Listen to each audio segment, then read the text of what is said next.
sejam muito bem-vindos a mais um episódio do podcast Agro e Prosa. É uma produção dos alunos do curso de Agronomia da Universidade Estadual do Maranhão, sobre orientação do professor Eduardo Mendonça. E hoje, eu, Darliara, junto com meu colega Roberto, iremos abordar sobre o tema micropropagação na agricultura. Um tema extremamente interessante da biotecnologia vegetal e convidamos vocês, ouvintes, para ficar conosco, para desvendarmos os seus benefícios, suas aplicações e a sua importância para a agricultura, principalmente no estado do Maranhão. E para falar sobre esse assunto, nós convidamos a nossa querida professora, a doutora Thaís Roseli Correia, e passo a palavra para o meu colega Roberto para fazer a apresentação da nossa convidada. Bem, nossa convidada, ela possui graduação em Ciências Biológicas pela Universidade Estadual de Mato Grosso, mestrado em Produção Vegetal pela Universidade do Estado de Santa Catarina e doutorado em Genética e Melhoramento pela Universidade Federal de Viçosa. Ela foi bolsista do Programa Nacional de Pós-Doutorado e do Programa de Pós-Graduação em Genética e Melhoramento da Universidade Federal de Viçosa. Suas principais contribuições científicas, tecnológicas e intelectuais são nas áreas de genética vegetal, em especial no pré-melhoramento e domesticação de espécies nativas, biotecnologia, cultura de tecidos vegetais, clonagem e micropropagação. Seus projetos de pesquisa são relacionados à domesticação e melhoramento genético de espécies nativas das regiões Norte e Nordeste, a fim de difundir o conhecimento técnico-científico sobre estratégias biotecnológicas para a caracterização de plantas medicinais para extração de óleos essenciais e desenvolvimento de bioprodutos, propagação massal de mudas com padrão elite de qualidade, com o intuito de gerar ativos pré-tecnológicos e fortalecimento das principais cadeias produtivas do Maranhão. Atualmente, ela é professora adjunta 2 na Universidade Estadual do Maranhão, Campus Paulo VI, UEMA, São Luís, onde ministra disciplinas de biotecnologia agronômica e cultura de células e tecidos para o curso de graduação em agronomia e também é docente permanente no programa de pós-graduação em ciências agrárias da UEMA, onde orienta estudantes de mestrado e doutorado e também ministra a disciplina biotecnologia aplicada à produção de plantas. Ela é uma das coordenadoras do Laboratório de Culturas de Tecidos e atualmente também é coordenadora do programa de pós-graduação em ciências agrárias. Mais uma vez, professora, seja bem-vinda, fique à vontade. Bom dia, agradeço desde já o convite dos estudantes aqui do curso de agronomia, do professor Eduardo, e é um prazer estar aqui com vocês, compartilhar um pouquinho das experiências, falar um pouquinho de biotecnologia, de micropropagação, e tenho certeza que vai ser um momento muito produtivo para nós. Com certeza. Professora, antes de nos aprofundarmos sobre esses temas de micropropagação e produção em larga escala, que são a sua expertise, nós gostaríamos de saber o motivo da docência, da sua escolha. Foi algo que sempre esteve na sua vida desde sua infância ou foi um rumo que a vida acabou levando você? Bom, Roberto, a docência, eu acho que ela sempre esteve presente. Não sou filha de professores, mas eu sempre gostei da arte de ensinar. Desde criança eu sempre conto essa história para os meus alunos e minhas irmãs adoram contar essa história. Eu gostava muito de brincar de escolinha e eu sou a caçula, sou a irmã mais nova. E sempre eu queria ser a professora das minhas irmãs mais velhas. E claro, elas se irritavam muito comigo, pois minha mãe fazia com que elas ficassem brincando ali. Então eu sempre tive essa afinidade. Eu falava, quando crescer serei professora. Fiz minha graduação em Ciências Biológicas e fiz também a licenciatura durante o meu curso. Porém, eu tive uma afinidade pela pesquisa desde sempre muito curiosa, gostava da pesquisa. Na graduação comecei a trabalhar com genética vegetal e tive uma grande incentivadora, que foi minha primeira orientadora. E depois fui para o mestrado, já trabalhando na agronomia, fiz um mestrado na área de ciências agrárias, no doutorado. Então, me apaixonei pela pesquisa, mas nós temos, às vezes, professores pesquisadores e pesquisadores que são professores. Não sei dizer ainda qual dos dois eu sou, mas gosto muito da docência. Já tive momentos da minha vida que fiquei me questionando se era isso que eu queria, Nós sabemos que no Brasil nem sempre as nossas condições para a docência são as mais atrativas. E no melhoramento genético, grande parte dos meus colegas foram para essa área da iniciativa privada. Então, houveram momentos na minha carreira em que eu fiz seletivo para ir para a empresa, cheguei às etapas finais, até contei inicialmente aqui antes com vocês, que fui para uma entrevista em uma empresa que trabalhava com tabaco. E eu acho que ia ser selecionada naquele seletivo, já era doutora, estava aí na busca de concursos, e naquele momento eu me questionei, será que eu quero mesmo? E principalmente porque era uma cultura para produzir cigarro, e eu sempre fiz pesquisa para produzir alimento. E a própria empresa me perguntou isso, você teria esse questionamento pessoal? Em algum momento isso seria um problema para você? E naquele momento eu decidi, não, eu quero a carreira de docente. Então, em 2017, eu fiz a prova do concurso da UEMA, e em 2018 eu tomei posse, desde então não pretendo largar essa carreira de docente, gosto muito dessa área. Sim, professora, muito legal essa história, né? E a sua atitude também, né, em relação à empresa, a negar mesmo, né? Até o dinheiro, né, poderia ser algo que chamasse sua atenção e a senhora deixou essa questão de lado. E aí, como professora, né, de biotecnologia, do curso de agronomia, a senhora poderia explicar de forma simples para o pessoal que nos ouve o que seria biotecnologia e quais são as aplicações dessa área para a agricultura? Muito bom, Daliara. Bom, a biotecnologia, eu digo que ela é uma ciência, mas ela também é uma ferramenta. Então, a biotecnologia, ela, por definição, é quando a gente gera um produto, um serviço que vai ser para um bem comum, seja econômico, social, ambiental. Então, a gente gera algum produto, mas ele veio de algum processo biotecnológico que usou algum organismo vivo. De maneira geral, isso é uma definição que a gente fala em sala de aula. Mas a biotecnologia, ela vai muito além. Então, a gente pode dizer que a biotecnologia não é uma coisa tão recente. Se a gente parar para pensar um pouquinho, há milhares de anos, as leveduras são utilizadas para produzir alimentos, bebidas, queijos. Então, a gente utiliza micro-organismos há muito tempo, que é um organismo vivo para produzir um produto. Mas a biotecnologia aplicada à nossa área, minha disciplina é biotecnologia agronômica, a gente já tem dados mais recentes. Depois das descobertas de Mendel, datando aí e alguns anos, ainda é recente, mas aí a gente tem um gap que só depois dos anos 70, quando a gente teve ali o boom dos computadores, a gente vai ter o maior impacto da biotecnologia para os sequenciamentos das plantas. A gente tem os marcadores moleculares que vão ser muito importantes para caracterizar as nossas variedades. E aí nós temos hoje tecnologias de editar genomas, como CRISPR, transgênicos também, para produzir uma planta com genes de outras espécies. E a micropropagação, que é a área que eu atuo, que ela já é um pouco mais antiga que essas outras técnicas aí da molecular, e ela é uma ferramenta que a gente utiliza aí, vamos falar já, para produzir plantas com uma qualidade genética e fitossanitária superior e na grande escala, e posso falar daqui a pouco. Mas a biotecnologia aplicada à agricultura, ela é hoje uma disciplina obrigatória do curso de agronomia.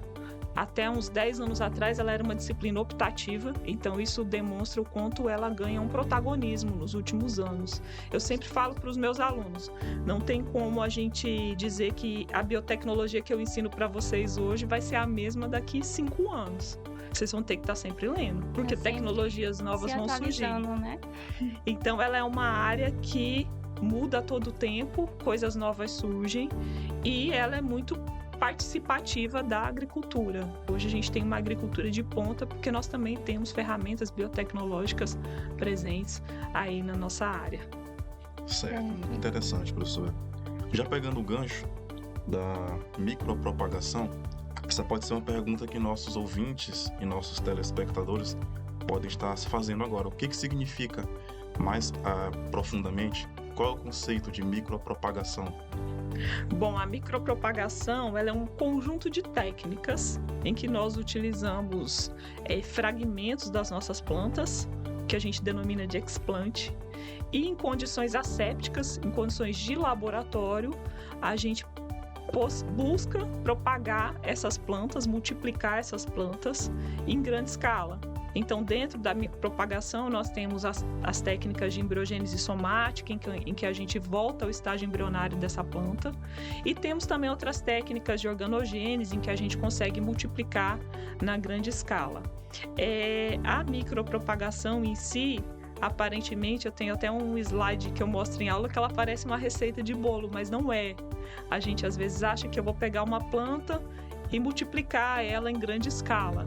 Mas a micropropagação ela é um conjunto de técnicas que demanda também de muito conhecimento de fisiologia vegetal, de genética, que a gente precisa ter um balanço hormonal do que a gente utiliza para dar esses estímulos para a planta, com que ela vá depois responder a esses estímulos. Então, a célula vegetal ela tem uma totipotência, que é uma capacidade de se regenerar em novos indivíduos, que é diferente da célula animal. Então, a gente consegue pegar uma planta de 100 e poucos anos e voltar no estágio embrionário dela graças a essa totipotência. Então, a micropropagação ela é esse conjunto de técnicas em que a gente tem várias aplicações, que eu posso falar um pouquinho mais adiante.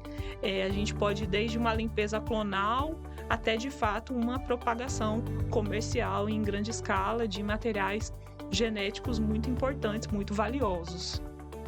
Certo, professora. E aí a senhora poderia explicar como que acontece esse processo, como que a gente escolhe a planta para que ela passe por todo esse processo para que seja multiplicada, como que ocorre? Talvez o pessoal fique curioso para saber.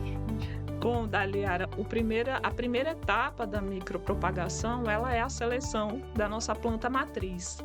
Então, a gente tem que ter uma planta em que eu desejo multiplicá-la em grande escala. Então, cito dois exemplos, né? Um é a planta que eu trabalhei por muitos anos, que é o dendê. Os programas de melhoramento geralmente cruzam esses materiais e eles têm um híbrido superior. Então, o dendê é uma palmeira em que ela só tem um meristema principal. E aí, se você propagá-la via semente, você vai estar propagando o filho daquele material. Então, a gente vai à planta mãe, que a gente deseja clonar, que passou, por exemplo, por um programa de melhoramento, ela possui características superiores, e você tenta cloná-la em laboratório. Estima-se que de um palmito, que é o explant que a gente utiliza para iniciar o processo, a gente consiga obter mais de 5.000 plantas. Então, o processo inicial é saber quem eu quero clonar. Um outro projeto aí já é para uma planta um pouco diferente, é o nosso famoso abacaxi turiaçu. Então, dentro do abacaxi turiaçu, é uma planta que já está há mais de 100 anos na região de Turiaçu. Foram surgindo outros materiais, por uma mutação, por seleção dos próprios agricultores. Então, tem materiais interessantíssimos, mas às vezes a gente tem uma, duas plantas que conseguem produzir aquele material. Então, se a gente deseja ter propágulos deles, o ideal é que a gente selecione, traga para o laboratório e comece a multiplicar, a ter um banco de plantas, e depois a gente propaga na grande escala. Então, a primeira coisa é ter um feeling de melhorista. O que eu quero multiplicar? Depois é levar para o laboratório e começar o processo. Muito interessante, professora, mesmo e ver, né, que ela tem de fato aplicações para agricultura, para impulsionar, para trazer características, né, agronômicas que são interessantes. E então, Roberto, me deu um tempo? Eu tenho uma pergunta. Aproveitando também que você falou sobre produção em massa, né? A gente pensa logo em fábricas ou em biofábricas, né? E seria possível a construção de uma biofábrica aqui no nosso estado, no Maranhão? E, logo engatando a segunda pergunta, quais seriam as vantagens, as limitações dessa biofábrica, as possíveis aplicações dela também e contribuições para o nosso estado? Bom, muito bem, Roberto. Você falou de um tema que eu acho que todo mundo, até na disciplina, fica curioso.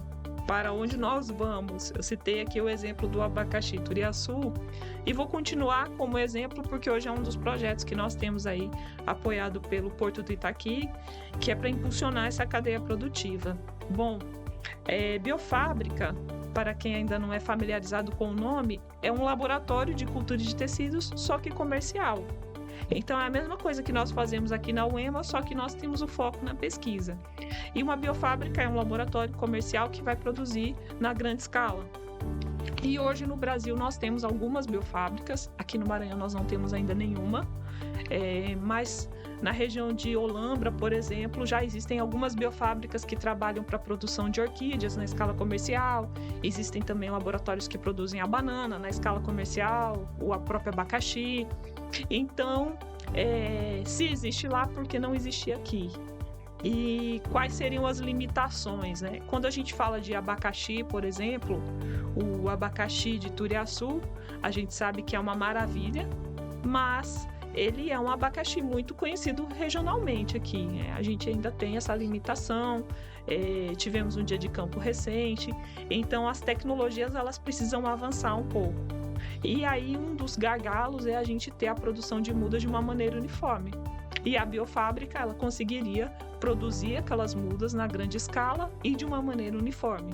Então só para vocês terem uma ideia do próprio abacaxi, de uma planta a gente consegue ter ali 10 a 12 mudas, né?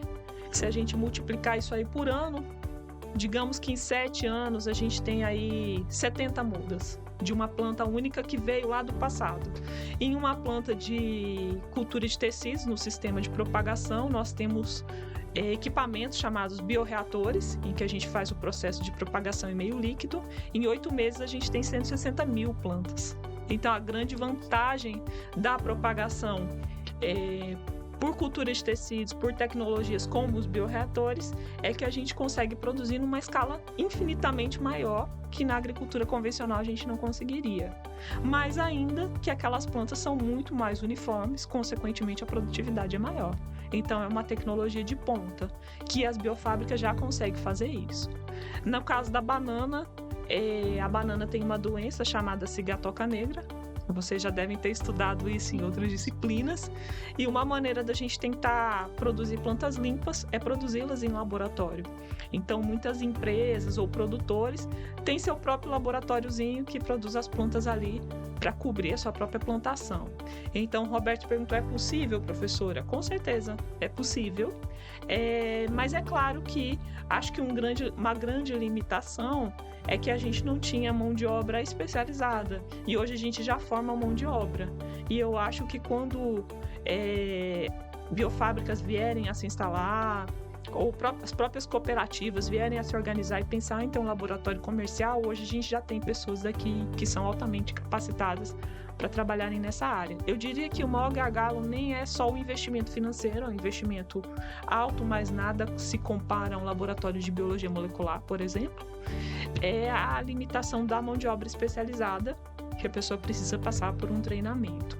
Então, se existe em outros estados, por que não existir aqui? Eu acredito muito que o próprio abacaxi Turiaçu, nós vamos chegar lá na frente, onde vai ter uma biofábrica que vai produzir essas mudas e que a gente vai ter um padrão de uniformidade, tecnologia e essa cadeia produtiva alavanca e chega à exportação, que essa é a intenção do próprio Porto do Itaqui quando financia as nossas pesquisas. Certo, professora, muito interessante. E falando ainda, né, dessa questão da micropropagação, qual seria outras aplicações além da produção de mudas? Quais outros benefícios essa técnica pode trazer, não só para a agricultura em geral, mas tem outras áreas que ela pode contribuir também? Sim, Daliara, muitas áreas, né? Para o pré-melhoramento, a gente tem a parte de conservação de recursos genéticos. Eu sempre faço essa analogia em aula. A parte animal, o pessoal do melhoramento animal conserva o sêmen dos bovinos, né? E isso já é uma técnica bem comum, que é a criopreservação. Na cultura de tecidos, a gente também pode fazer a criopreservação ou cultivo mínimo, manter variedades. Então, a gente tem algumas unidades das Embrapas que já fazem isso, de guardar material genético. Então, a primeira grande aplicação é a conservação de espécies que são recalcitrantes ou de espécies que produzem poucos propágulos ou poucas sementes. A gente pode fazer um banco. Como eu mencionei aqui, a gente tem essas variedades que foram surgindo do Turiaçu, a gente precisa guardar esses materiais de alguma maneira. Então, quando a gente conserva esses materiais em campo, eles ficam suscetíveis a mudanças climáticas, a acontecer um problema, e a cultura de tecidos consegue fazer essa conservação.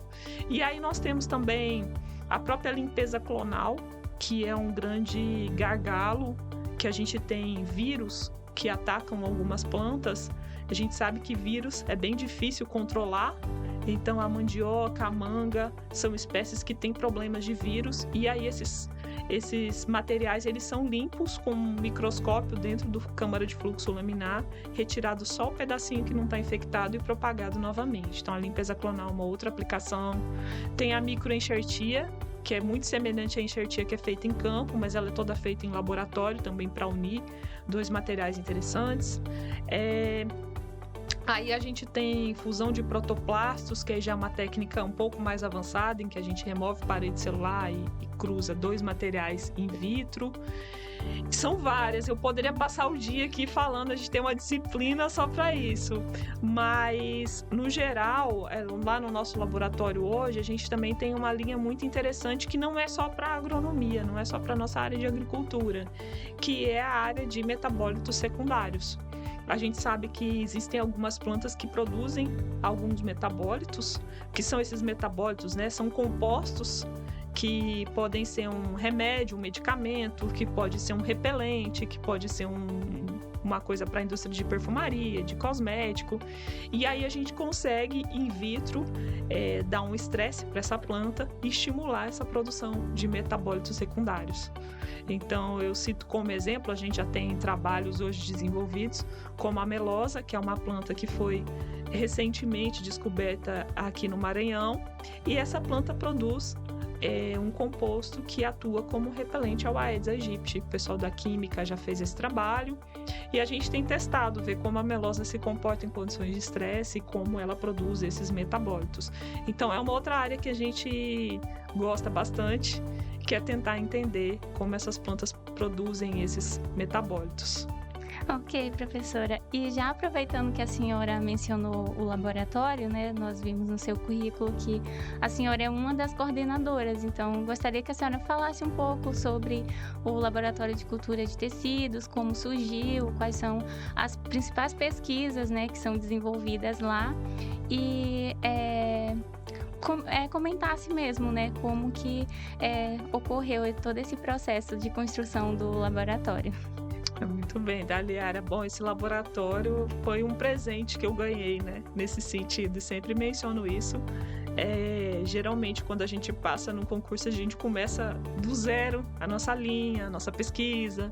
E eu fui muito feliz que, quando eu cheguei aqui, já havia um grupo de professores, meus colegas do laboratório, que são gestores também do laboratório juntamente comigo, que aprovaram um projeto para montar um laboratório de cultura de tecidos na UEMA, porque eles são da área de fisiologia vegetal e a cultura de tecidos ela dá um suporte para a fisiologia vegetal, para estudar o comportamento das plantas. E a princípio a ideia deles era esse laboratório de apoio para as pesquisas deles. E quando eu cheguei aqui, eu olhei o currículo de todo mundo que eu poderia buscar e eu queria uma parceria. E bati na sala do meu colega e falei, professor, eu quero trabalhar. Ele falou, vem e vamos fazer esse laboratório dar certo. Isso foi em 2018, ainda é recente, tem 6 anos. E nós começamos com uma estrutura pequena e desde 2018 o grupo foi crescendo, as nossas pesquisas aumentando, nós enviamos vários projetos, captamos recursos e hoje nós temos esse laboratório já em uma sede maior, Recentemente adquirimos uma casa de vegetação totalmente climatizada para cultura de tecidos, para plantas que saem do in vitro e depois, posteriormente, vão ao campo. E hoje nós desenvolvemos pesquisas em algumas linhas. Claro que o nosso carro forte é a micropropagação no geral, produzir mudas na escala. Nós temos esse grande projeto aí do abacaxi, são 2 projetos que subsidiam essa pesquisa. Então a gente quer levar a tecnologia para o agricultor. Então a gente sempre fala de ciência aplicada, mas será que quem está lá na ponta recebe essa tecnologia? Então nesse projeto a gente produz as mudas em laboratório e a gente quer ir mesmo até o final de acompanhar se os frutos de fato são interessantes. E esse projeto aí é com o pessoal lá em Turiaçu. E esse aí tem a finalidade principal das mudas. E aí a gente estuda a parte de estresse, de aclimatização, de diferentes intensidades e qualidade de luz. A gente brinca ali com as plantas das várias maneiras. Uma outra área interessante é a parte da propagação das plantas medicinais, com esses potenciais para metabólitos secundários. E uma terceira linha que a gente tem atuado é a propagação de algumas arbóreas, de algumas árvores aí, né? E a gente sabe que as arbóreas elas têm uma função muito importante relacionada a essa parte de sequestro de carbono. Então é um projeto também interessante que a gente tem apoiado, mais voltado para essa área ambiental. Então hoje nós temos um grupo bem grande, somos em 4 professores que ficam aqui no campus da UEMA e mais outros parceiros. E temos mandado alunos para outras instituições para fazer as análises. Então o laboratório hoje tem esse carro-chefe do abacaxi, agora a banana, e nós pretendemos ainda desenvolver muita coisa que vai contribuir significativamente com a agricultura do Maranhão. Muito bom, professora. Agora, para encerrar, professora, tenho mais uma pergunta. Fugindo um pouco desse tema. Agora há pouco você disse que não sabe ainda se é uma professora pesquisadora ou uma pesquisadora professora. Mas qual dica você daria para quem está nos ouvindo ou quem irá nos ouvir e sente que tem essa veia de pesquisador ou essa veia de docente consigo, né? E qual dica você daria que você precisou utilizar na sua vida, nos seus momentos mais difíceis e que você acha que é muito importante para quem com certeza vai passar por algumas dificuldades, porque nós sabemos que a vida de pesquisador e de docente no Brasil não é fácil. A pergunta mais difícil até agora. Roberto, é claro que nós vivemos muitos questionamentos na nossa carreira, ainda mais vocês aí estão se formando. Eu sempre falo para os meus alunos, tem que se perguntar, eu me vejo nisso? Por exemplo, uma sala de aula. Eu me vejo 30 anos entrando em uma sala de aula e ali compartilhando conhecimento e aprendendo. Então, a primeira coisa é você tem que se imaginar naquela situação. Para ser pesquisador, tem que ter curiosidade. Eu tenho curiosidade, eu quero saber como essa planta vai responder. Então, eu diria que a primeira dica que eu daria é ser bastante persistente, não desista. É claro que às vezes o dinheiro pode falar mais alto. Às vezes você vai receber uma proposta de emprego, como eu já recebi algumas vezes, e você vai se questionar, será que é isso que eu quero? Então, você tem que se imaginar naquela situação por muitos anos. Porque tem uma hora que a gente vai se questionar a que ponto eu quero levar minha carreira. Eu sempre digo essa mensagem, tem coisas que elas não têm preço, mas elas têm valor. Então, se você se imagina naquilo fazendo para o resto da vida, eu brinquei ainda semana passada, eu estava em um congresso e alguns colegas falaram que vai abrir um concurso para pesquisador de uma instituição aí no Brasil. Aí eu falei para os meus alunos, deve ser muito bom você receber para trabalhar com pesquisa de um laboratório de cultura de tecidos para sempre. E eu vi nos olhos de duas assim brilhando, nossa professora, eu ia amar fazer isso aqui para sempre. Então, ali ela já teve a resposta, ela quer ser uma pesquisadora. E a gente pode também amar uma pesquisa e muitas vezes a gente não se encontrar na sala de aula. Eu gosto daquele meu momento da sala de aula também. E é pesado conciliar os dois, muitas vezes a gente tem uma carga de trabalho muito pesada, mas te dizer se eu sou uma professora pesquisadora ou pesquisadora professora, eu acho que eu vou demorar um pouquinho para te responder. Certo, professora. Dá-lhe mais alguma coisa para acrescentar? Eu só queria que a professora esclarecesse a questão do termo aclimatação que a senhora comentou, e aí eu queria que a senhora falasse um pouquinho sobre esse processo, que eu acho que seria interessante. Bom, Daliara, aclimatação é um termo bem questionado. Em algumas bancas a gente sempre fica nessa discussão. Antigamente a gente chamava de aclimatização das plantas que saíam do in vitro. Hoje a gente tem colocado aclimatação para tudo, porque no inglês não tem várias traduções, é uma palavra só. Então a gente adotou a aclimatação. Então as plantas, quando saem do processo in vitro, elas são como bebezinhos, ficaram ali no ar-condicionado. Eu brinco com os meninos, isso é menino criado com vó, não conhece o mundo lá fora. E aí elas têm uma dificuldade, até pelo seu aparato fotossintético, né? Então elas têm uma dificuldade para sobreviver no meio ex vitro. Então a gente tem que fazer um processo de rustificação, de aclimatação delas. Hoje a gente tem tecnologias que a gente rustifica essa planta antes dela ir totalmente para o in vitro. A gente utiliza membranas, incremento de CO2, em que a gente vai rustificando elas. Para quê? Para que quando elas cheguem lá fora, num calor de 40 graus, radiação solar elevada, elas não sintam tanto. Então a aclimatação é esse processo. Eu tiro do laboratório, coloco na casa de vegetação.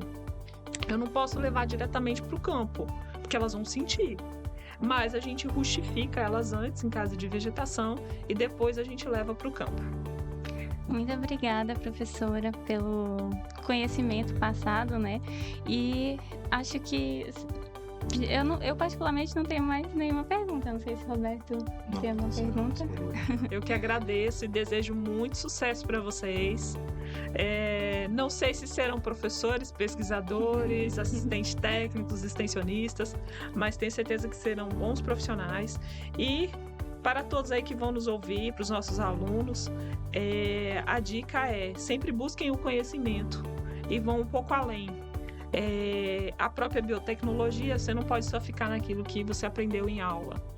Hoje, com as redes sociais, isso facilitou muito. Você pode ver uma notícia de alguns Instagrams, veja se é confiável e busca o artigo, busca a matéria, que vocês vão ter muito para acrescentar aí na produção de alimentos, que é uma responsabilidade muito grande. A gente sabe que hoje, nesse cenário, principalmente de mudanças climáticas, nós teremos várias limitações. Eu sempre falo para os alunos, e vocês que vão ter que resolver esse problema. A geração de vocês vai ter muita coisa aí para resolver, mas tenho certeza que serão excelentes profissionais. Então, professora, mais uma vez, muito obrigada por nos ceder o seu tempo, né, e por passar tanto conhecimento. A gente ficou muito feliz e honrado pela senhora ter aceitado o nosso convite. E então é isso, Roberto. Obrigado, professora. Obrigado a todo mundo de casa e até a próxima. Obrigada.